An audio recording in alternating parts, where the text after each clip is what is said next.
Hey everyone, welcome to my channel. I hope you're all having a fantastic day. The morning sun spilled golden light across the London skyline as Good Morning Britain rolled into another busy broadcast. Cameras flickered, crews scurried, and presenters polished their scripts, unaware that this particular Tuesday would be unlike any other. Viewers tuned in expecting the usual blend of headlines, interviews, and weather updates, but instead, the nation would witness a moment of heartfelt pause.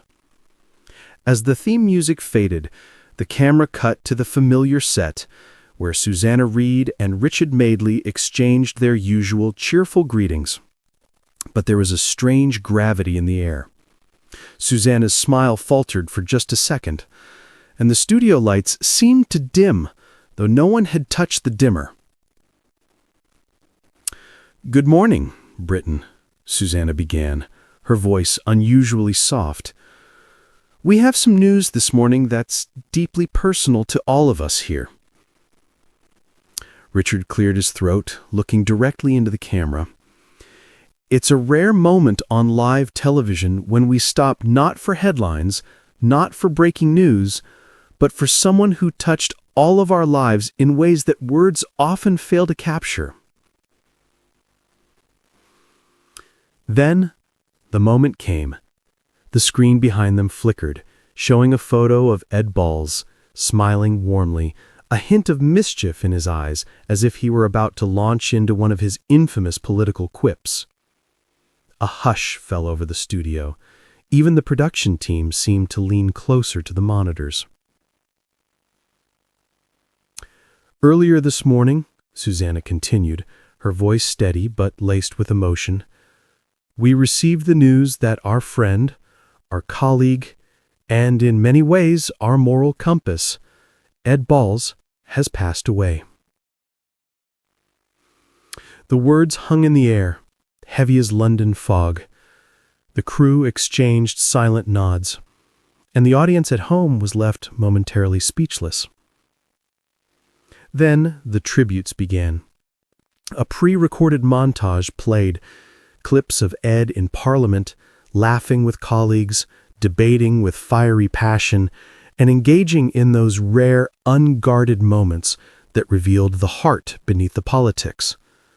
Behind each clip, the studio audience could hear the voices of his Good Morning Britain co-stars.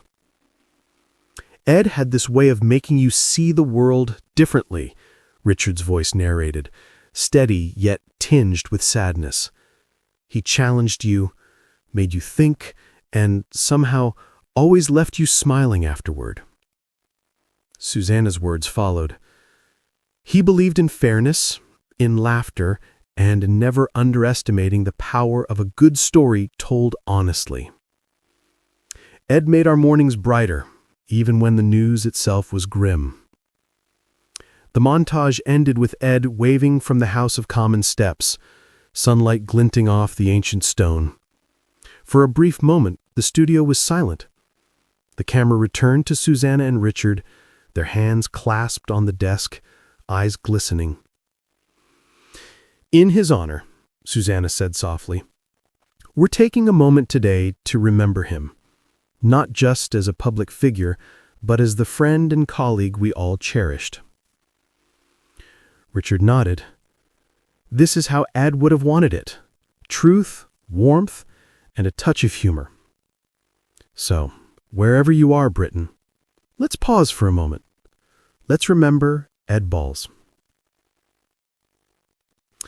The broadcast cut briefly to a live shot of London streets, where passerbys paused, phones lowered, and commuters exchanged reflective glances.